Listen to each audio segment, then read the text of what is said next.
thought the hardest part of downsizing in my 60s would be deciding what to donate, what to throw away.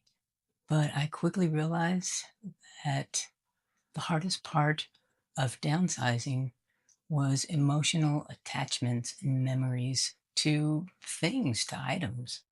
Hi, my name is Terry, and welcome to The Inner Point. This is my second video in a series of us going tiny and how that all came about. My last video was just an overview of how we decided that maybe it could work, maybe we could go tiny. And in this video, I want to talk about more of the emotional side of downsizing, which is a lot m- bigger than I had anticipated that it would be.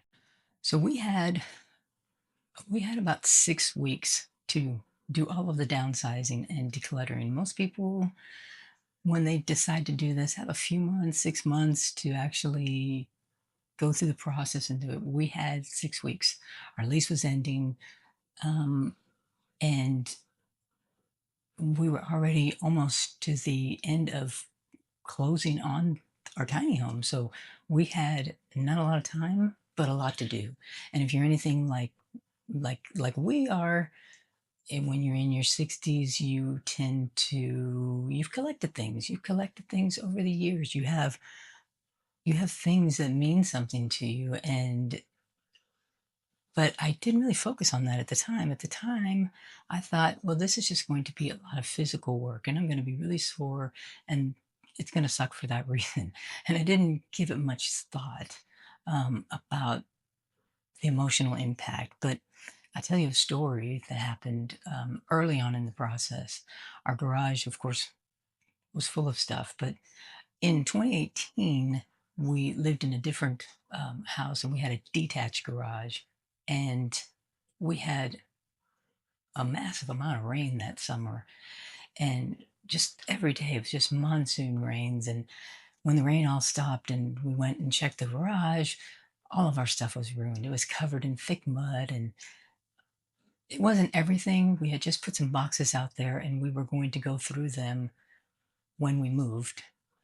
Um, And when we moved, we didn't do it. Um, we did. We.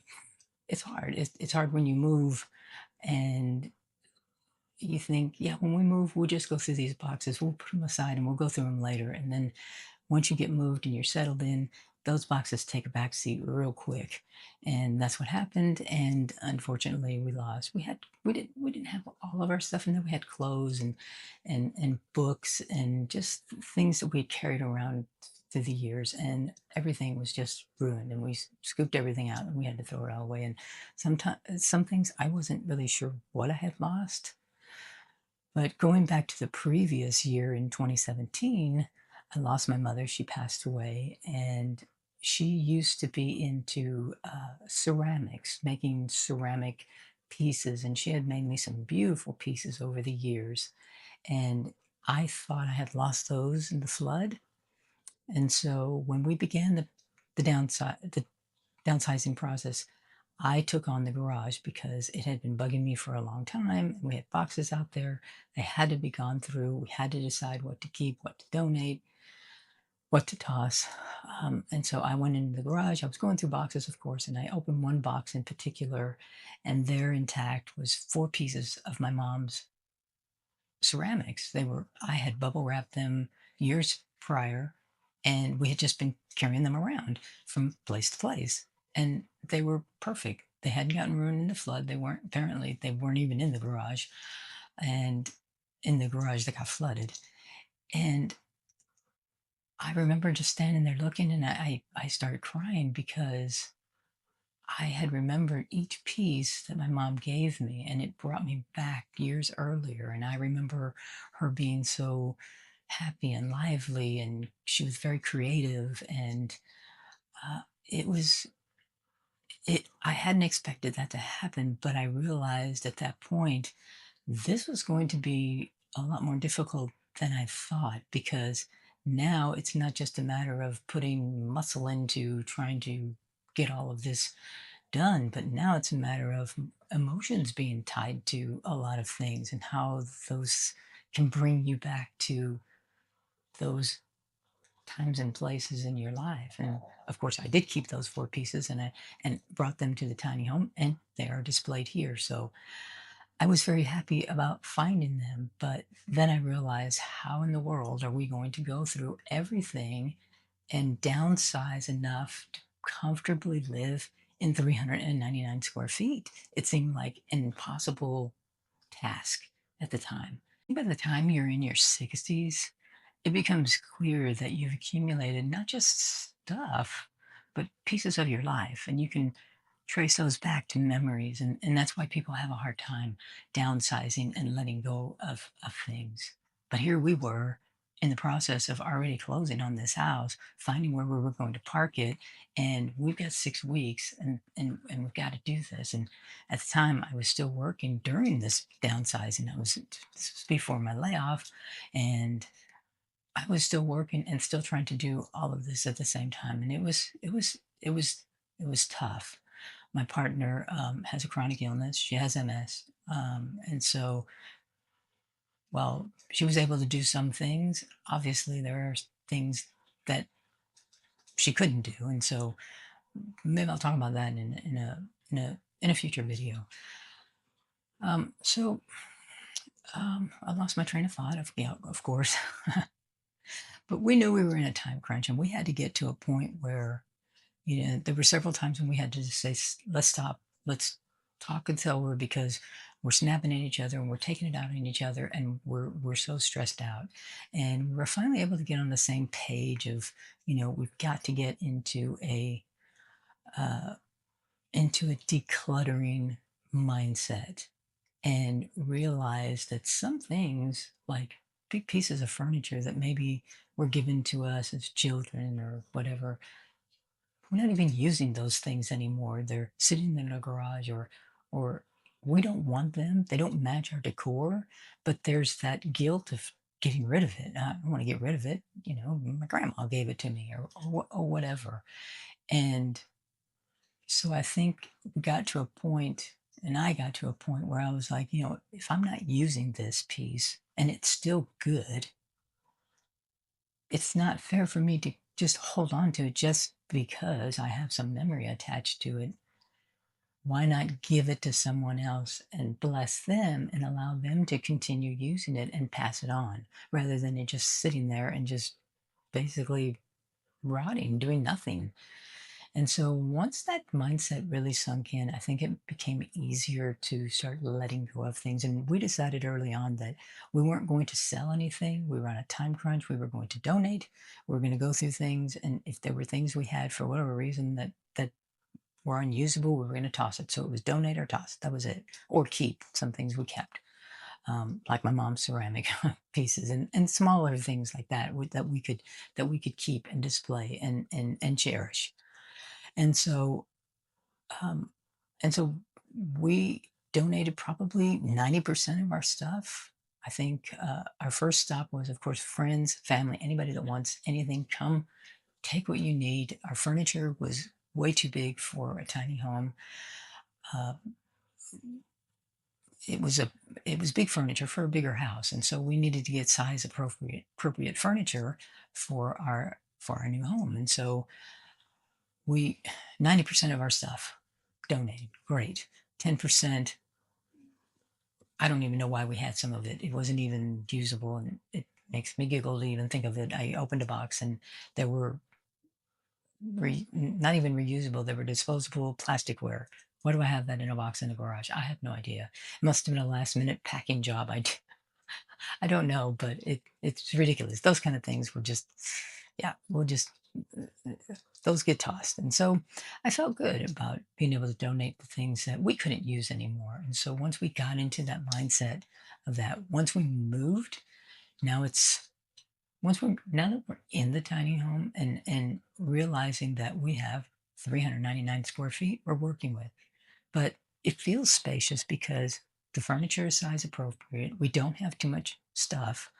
And so it feels like everybody has their space if they need it and come together when we want to.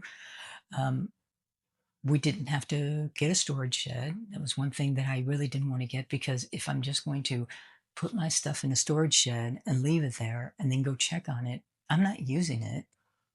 And it was only things that we would have kept that we would have felt guilty about getting rid of. And so it didn't make any sense to pay for that and then you're not even using it. It kind of defeated, in my mind, the purpose of going tiny. And so um, when we got to um, the end, I think we looked around in the house we were in prior to moving and we were like, dang, we got all this space. We could have had all this space had we have decluttered and gone through all this stuff years ago. But it's very hard to let things go. And if you have the space, it's easier to just sort and say, I'll deal with that another time. But when you're going down to 399 square feet, you got no choice. You got to do it. And so while I was having all the doubts in the beginning that this isn't going to work, we're not ever going to be able to do this. In the end, we were able to do it. But I will say that downsizing is no joke. Um, it is a lot of physical work. It's emotional and it's physical. And so when you combine those together, we were tired. We were really tired at the end. I realized I'm not 20 years old, and this was a tough deal. Nothing I ever want to do again, but I'm glad it's over because now that we've actually moved and we have all of that stuff gone, there is a peace that I can't even explain when you don't have all of those things and you can just live intentionally. And that's was my goal. I wanted to live intentionally and live peacefully and not have to worry every weekend in the back of my mind, dang, I need to go through the garage or I need to declutter this or I need to declutter that. And so now that we're in a tiny home, in order to make sure that doesn't happen anymore, there's a rule in the house. If you bring something in, something's got to go. So if I purchase a table to replace another table, the old table needs to be donated. Both can't stay because then it's gonna look like too much stuff. So if we had done that all along, we never would have had to declutter. But most people don't have that mindset until you do go to downsizing and you have to downsize to a fraction of the space that you had. But then when you get here and you did all of that and went through all that, we realized, well, dang, it seems like we have almost more space. I know it sounds weird, but it's true. And I think I'll close with this. One of the things that I noticed when we moved here is that, especially after being laid off a couple of weeks ago, I'm not in that mindset of work, work, work, and got to do this, this, this, this. And I've noticed that I I always heard the birds in the morning singing, but now I really hear them and I really take the time to look at the greenery around and all of the trees and the different things that I saw but I didn't see. I don't know if that makes sense, but when there's a piece and you've let go of all the decluttering, you've let go of the stuff and you're not in a mode of go, go, go, go, go. And you take the time and you stop and you look around and you think, dang, this is really, really nice. And I should have done this long before now. And I'm so glad that I did. And if you're looking into tiny, to go tiny and to buy a tiny home, know that you will have emotional reactions to letting go of things. It's just going to happen, and you have to decide if this is usable and I'm not using it. Can this bless someone else? And that helped me get through it, and I hope that it will help you get through it as well. On my next video, I'm going to go into more practical ways of downsizing, and then finally get into our search for our tiny home, how we decided on our model. We don't have a loft. We decided against a loft, but we'll get into that in a later video. Otherwise, this video is going to be 3 hours long, and no one wants to watch a 3-hour video. So I thank you for stopping by. If you enjoyed this channel, please like, subscribe if you wish, and join my community and leave any comments, and I'll talk to you there. Bye for now.